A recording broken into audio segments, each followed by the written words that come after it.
दोस्तों, मेरा नाम है आनंद, कहानियां सुनाता हूं। आपका स्वागत है मेरे YouTube चैनल अनकंडीशनल बाय आनंद पर।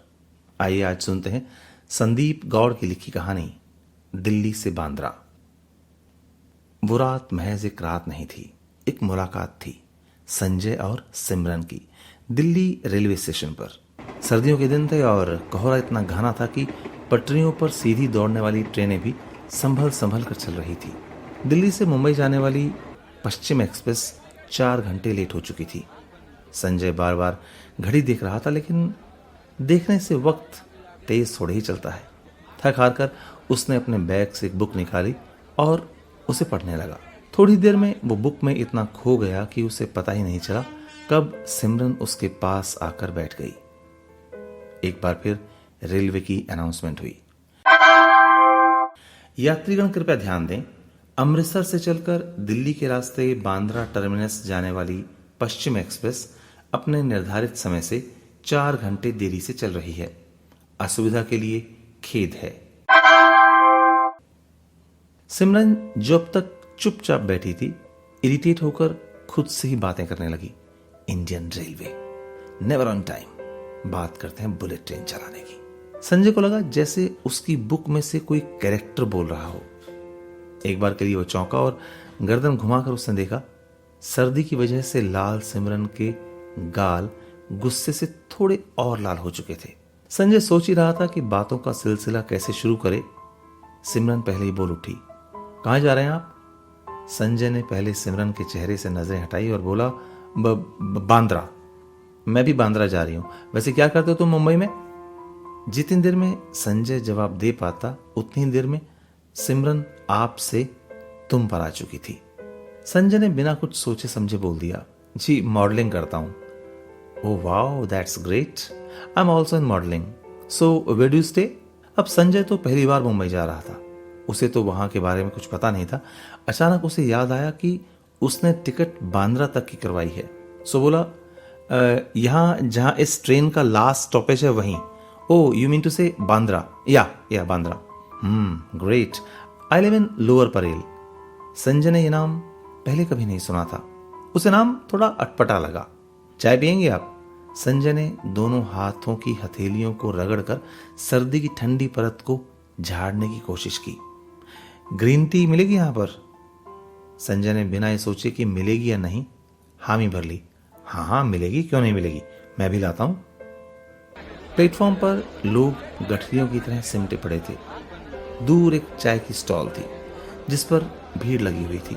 संजय लंबे लंबे कदम बढ़ाता हुआ स्टॉल पर जा पहुंचा।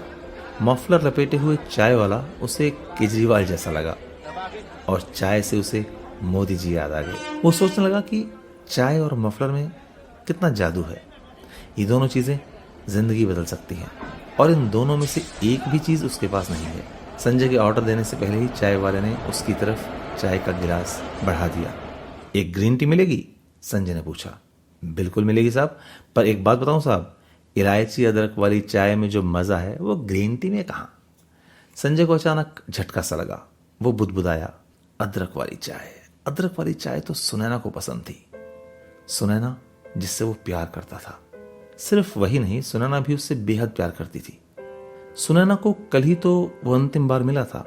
उसे खुद पर शर्म आई कि वो सुनैना को इतनी जल्दी कैसे भूल सकता है। 5 साल के प्यार को इतनी जल्दी कैसे भूल सकता है। चाय के कप की गर्माहट हथेलियों को जलाने लगी तो संजय अपने आप में लौटा और भारी कदमों से वापस चल पड़ा। लेकिन बेंच पर न सिमरन थी और न ही उसका बैग। संजय की तो जैसे सांसें अटक गई। तेजी से इधर उधर नजरें घुमाई पर उसे कुछ नजर नहीं आया। लोग गठरी जैसे पड़े थे। उनसे कुछ पूछना बेवकूफी था। उसने जेब पर हाथ लगाया तो याद आया कि मोबाइल भी उसने बैग में ही डाल दिया था। वो बुत बनकर वहीं खड़ा हो गया। समझ नहीं आ रहा था कि क्या करे।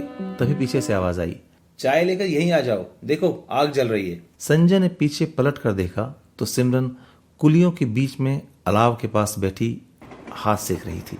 उसका मन तो हुआ कि कह दे, तुम पागल हो क्या, पर उसने कुछ कहा नहीं। सिमरन की आवाज ने जैसे उसके मन को बांध लिया था। 9-10 कुलियों के बीच वो अकेली बैठी थी। न कोई डर, न कोई झिझक। कुली भी उससे ऐसे बात कर रहे थे जैसे बरसों से जानते हों। संजय का फिर मन हुआ कि कहे, तुम पागल हो क्या, अजनबी लोगों के साथ अकेली बैठी हो। वो कुछ बोलता इससे पहले ही वो बोल उठी, इनसे मिलिए, ये शंभू हैं, ये सुनील, ये अब्दुल, ये विजय, ये बिल्लू, ये श्याम और ये नारायण, ये शौकन मियाँ हैं और ये हैं किशोर।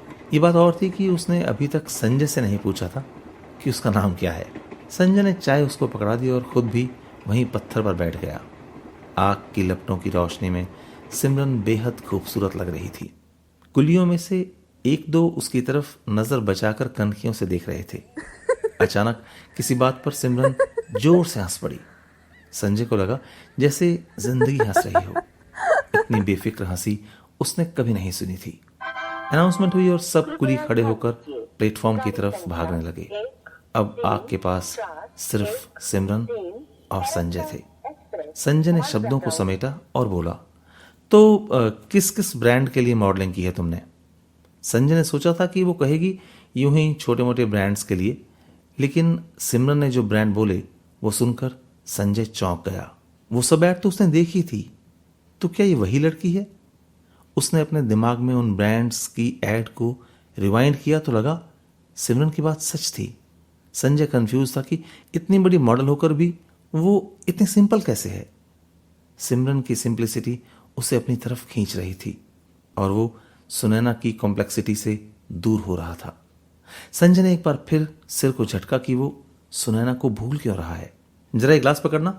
सिमरन ने गिलास उसकी तरफ बढ़ाया तो गिलास लेते हुए उसका हाथ सिमरन के हाथों को छू गया। संजय को लगा जैसे उसने रेशम को छू लिया हो। सिमरन के होठों पर न जाने कहां से एक धुन आ गई, चिंगारी कोई भड़के तो सावन उसे बुझाए, सावन जो अगन लगाए उसे कौन बुझाए। किशोरदा की रुमाली आवाज में गाया हुआ यह गाना संजय का ऑल टाइम फेवरेट था। हालांकि सिमरन के सुर ठीक नहीं थे, लेकिन जिस एहसास और प्यार से वो गा रही थी, संजय चाहता था कि वो पूरा गाना गाए, लेकिन अंतरा आते आते वो उसकी लिरिक्स में उलझ गई। संजय गाने को आगे बढ़ाना चाहता था, लेकिन उसने गाया नहीं। सिमरन की आवाज उसके कानों में गूंज रही थी। 4 घंटे कब बीत गए पता ही नहीं चला। अब की बार रेलवे अनाउंसमेंट हुई तो संजय ने उसे कान लगाकर सुना। अनाउंसमेंट उनकी ट्रेन की थी, लेकिन प्लेटफॉर्म बदल गया था। चलिए, ट्रेन 2 नंबर प्लेटफॉर्म पर आ रही है। सिमरन ने फूंक मार मार कर आग को और तेज कर दिया था। नहीं, मुझे नहीं चलना, इतनी मुश्किल से तो ये आग जलाई है। संजय ने मन ही मन कहा। मुश्किल से कहा? तुमने तो बड़ी आसानी से आग लगा दी है। कुछ कहा तुमने? नहीं नहीं, कुछ भी नहीं। तुम्हारा बोगी नंबर क्या है? B1, सिमरन ने उठते हुए कहा। लेकिन उसने पूछा नहीं कि तुम्हारा बोगी नंबर क्या है। ओ वाओ, मेरा भी B1 है।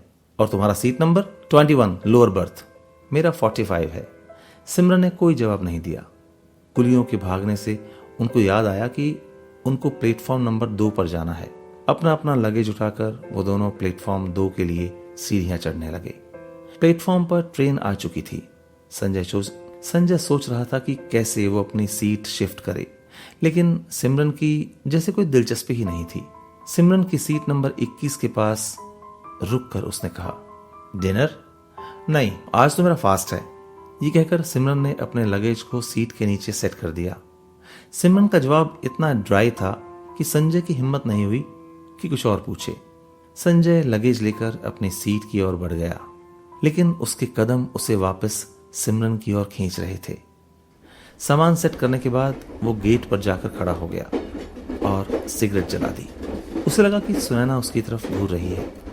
जोर का कश खींचा तो धुआं उसके गले में अटक गया और जोर की खांसी आ गई।